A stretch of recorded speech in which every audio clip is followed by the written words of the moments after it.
Imagine a company praised on magazine covers. Its founder called the next Steve Jobs. Investors lining up to hand over millions of dollars. And a few years later, nothing is left of this company except lawsuits and a Wikipedia article with the subheading Collapse. This isn't just one story. It's an entire pattern. Silicon Valley, and the startup world at large, knows dozens of examples like this.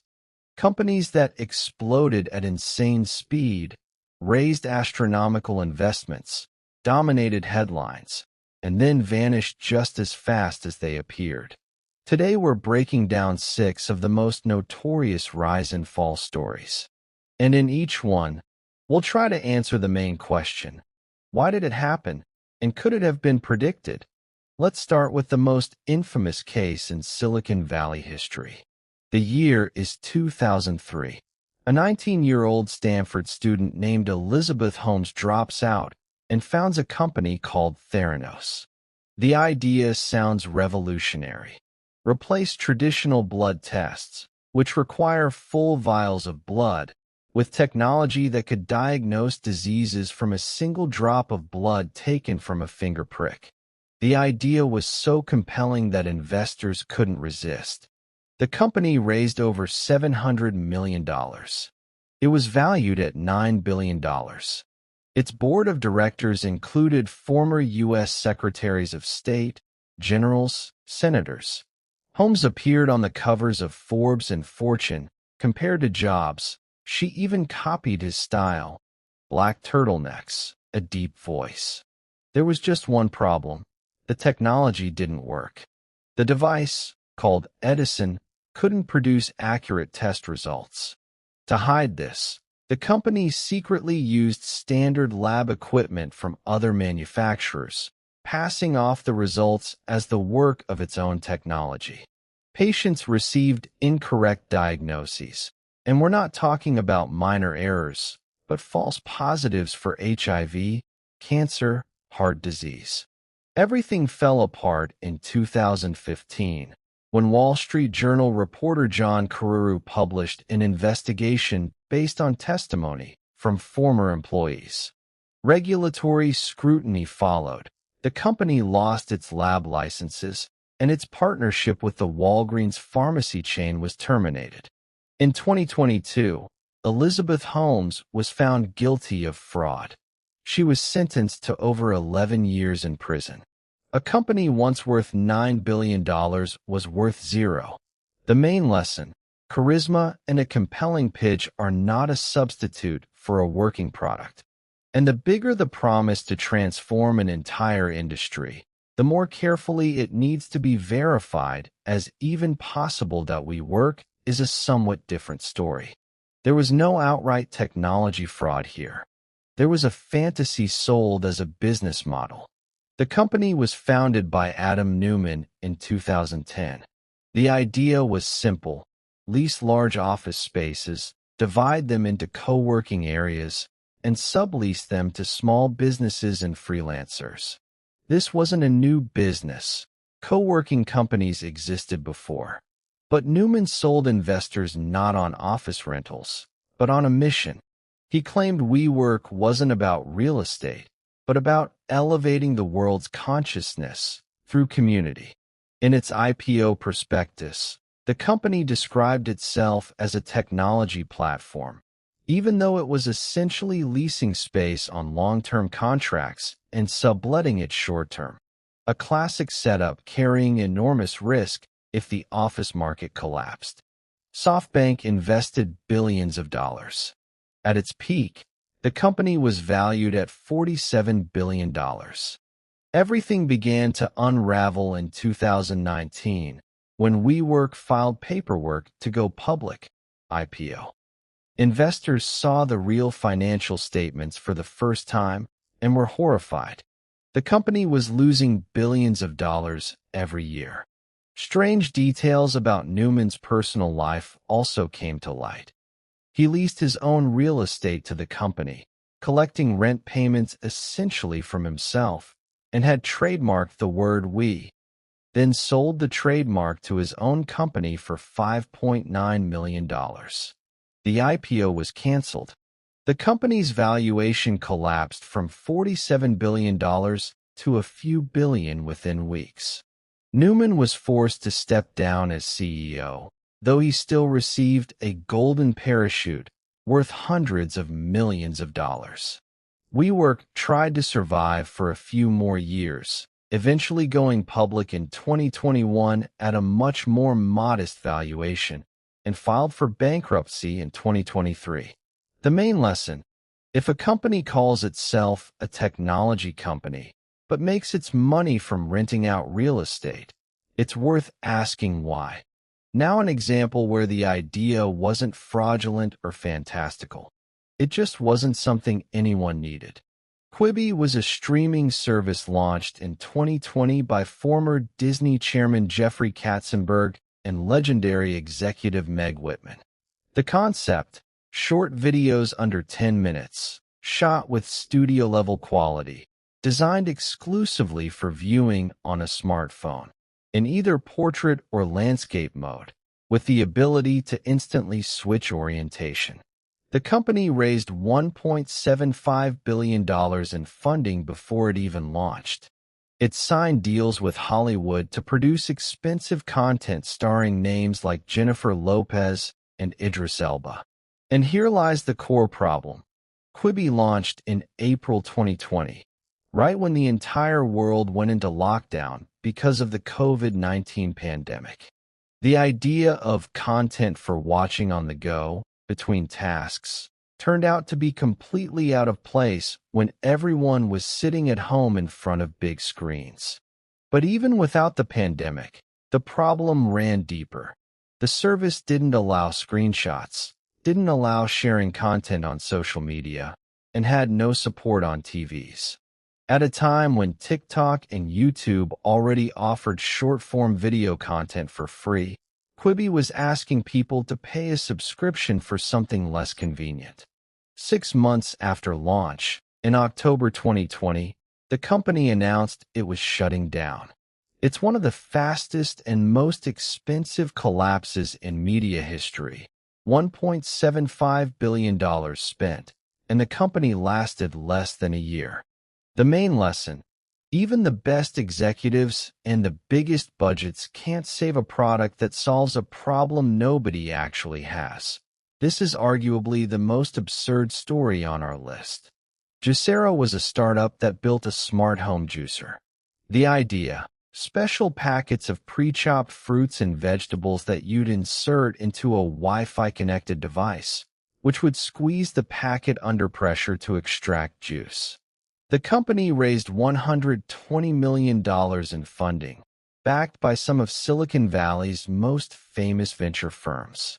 The device launched at $699, later dropped to $399. In April 2017, Bloomberg journalists decided to test one detail. Was the expensive device actually necessary? They tried squeezing the juice out of the packets with their bare hands. No device at all. The juice came out just as well, and sometimes even faster, than through this smart machine costing hundreds of dollars. The article went viral and became a running joke across the entire industry. The company tried to defend itself, explaining that the device also scanned QR codes on the packets to check freshness. But that didn't save the situation. People realized they were paying huge sums for a function easily replaced by their own hands. A few months later, in September 2017, the company shut down, refunding part of the money to customers. The main lesson: if your product can be replaced by human hand strength, that's a serious signal to rethink the business model. To understand that collapses like this aren't unique to the modern era. Let's go back 25 years to the dot-com bubble of the late 1990s. Webvan was a grocery delivery service founded in 1999. The idea was ahead of its time. Order groceries online, get delivery within 30 minutes. The company raised over $800 million, including investment from Sequoia Capital, and went public at a $4.8 billion valuation. The problem? The company was building massive automated warehouses in dozens of cities simultaneously, spending billions on infrastructure before proving the model was even profitable in a single city. Grocery delivery logistics turned out to be far more complex and expensive than the founders anticipated. In 2001, the company went bankrupt, losing nearly all the funds it had raised. Pets.com was an online pet supply store famous for its sock puppet dog mascot, which appeared in ads during the Super Bowl. The company spent enormous sums on advertising and marketing, selling products at a loss to rapidly grow its user base. A strategy that seemed logical at the time. Capture the market first, worry about profit later. But the profit never came. The company lasted only 268 days after going public and went bankrupt in November 2000. Both cases became symbols of the dot-com bubble, a time when investors poured money into companies simply for having .com in the name, barely asking about the actual business model. The main lesson: growth without profitability isn't a strategy. It's just a delay of the inevitable collapse, unless the model fundamentally changes. Finally, an example of a slightly different type. Segway didn't collapse instantly. The company survived for years. But it's a classic example of how insane hype and inflated expectations turn into disappointment. Inventor Dean Kamen developed Segway in total secrecy for several years. Rumors about the device were so intense that famous entrepreneurs, including Steve Jobs, publicly predicted it would transform city architecture the way the automobile once did. When Segway was finally unveiled in 2001, it turned out to be a two-wheeled, self-balancing electric scooter for standing on. Useful, interesting, but hardly a revolution capable of reshaping urban planning across the planet. The company planned to sell hundreds of thousands of units a year. Actual sales were hundreds of times lower than projected. The high price, around $5,000, bans on sidewalk use in many cities, and simple confusion about why an average person would need this device. All of it buried the initial ambitions. Segway didn't disappear instantly. The company continued to exist for years, finding a niche in tourist tours and security patrols. But its status as the technology that would change the world never came true. In 2020, production of the classic Segway models was finally discontinued. The main lesson: hype built up before a product's release almost always exceeds what the product can actually deliver. Here's a business model that sounds too good to be true, because it was. MoviePass launched a subscription service in 2017 that lets subscribers watch one movie a day in theaters for a flat fee of just $9.95 a month. At the time, a single movie ticket in a major U.S. city could easily cost $15 or more. The math seemed impossible from day one, and it was. The company, backed by data analytics firm Helios and Matheson, bet on a classic tech startup strategy: burn cash to acquire a massive user base first, figure out profitability later. Subscriber numbers exploded from 20,000 to over 3 million within a year. Investors and media were fascinated by the growth curve. But the underlying economics never worked. MoviePass was paying full price for every ticket its subscribers used, while collecting a flat $9.95 regardless of how many movies someone watched. Heavy users, people who saw a movie every single day, were costing the company hundreds of dollars a month while paying $10. The more popular the service became, the faster it lost money. The company tried increasingly desperate fixes, surge pricing, blackout dates for popular films, limiting the number of movies per month, even briefly changing subscribers' passwords to stop them from using the app during a cash crunch in 2018. None of it addressed the core problem. The pricing model itself was unsustainable at scale. By September 2019, MoviePass shut down entirely. The company had burned through hundreds of millions of dollars trying to buy its way to a business model that never existed.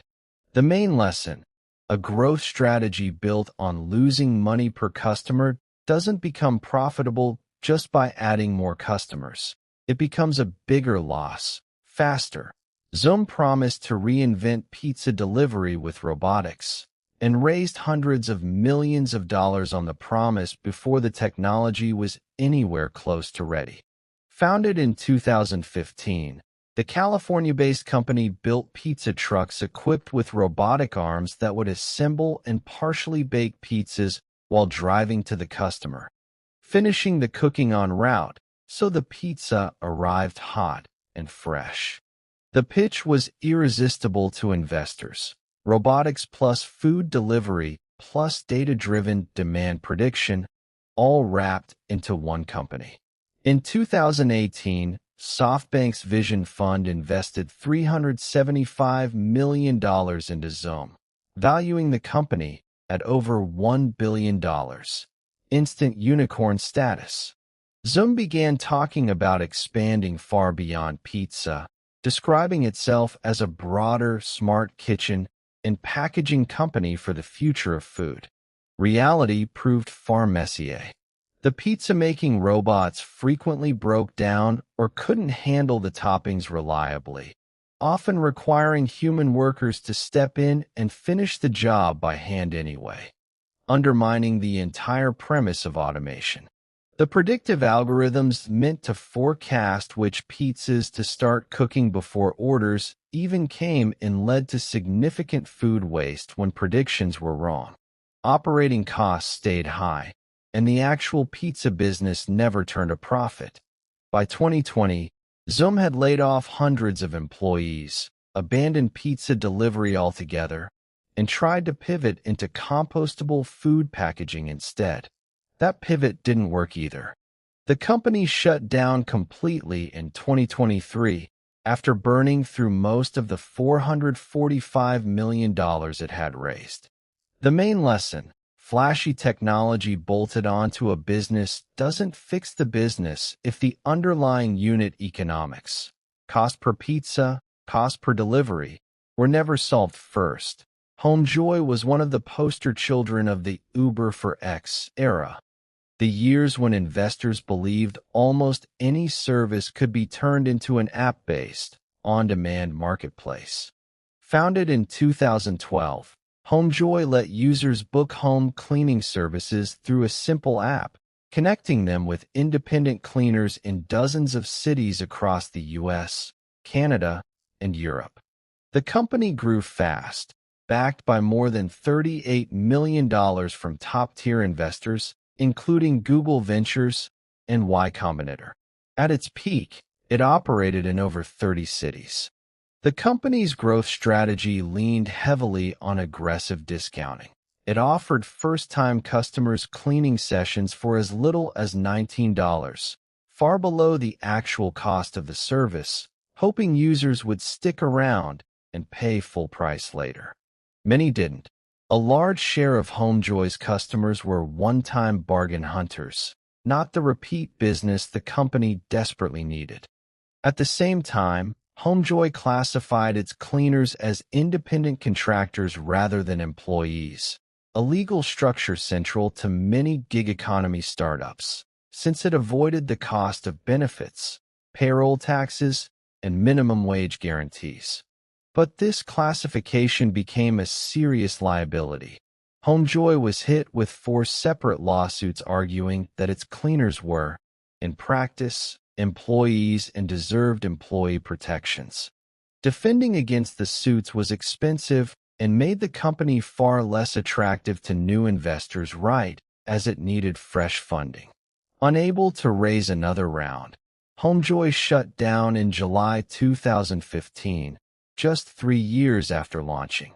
The main lesson: a marketplace that survives on deep discounts and contractor labor is fragile on two fronts at once, and legal risk around worker classification can sink a company just as fast as bad unit economics.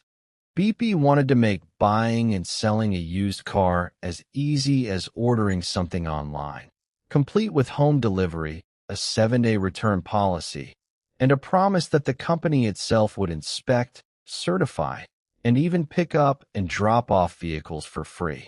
Founded in 2013 by two Israeli entrepreneurs, Beepi raised roughly $150 million from investors who were captivated by the size of the used car market and the idea of disrupting it the way e-commerce had disrupted retail. The company hired large teams of drivers and inspectors, built its own logistics network from scratch, and spent heavily on marketing to acquire customers in an industry that traditionally ran on razor-thin margins. That was the core issue. Buying, transporting, storing, reconditioning, and reselling physical cars is an expensive, low-margin business by nature, and Beepi layered enormous operating costs. Its own fleet of delivery drivers, its own inspection centers, right on top of it.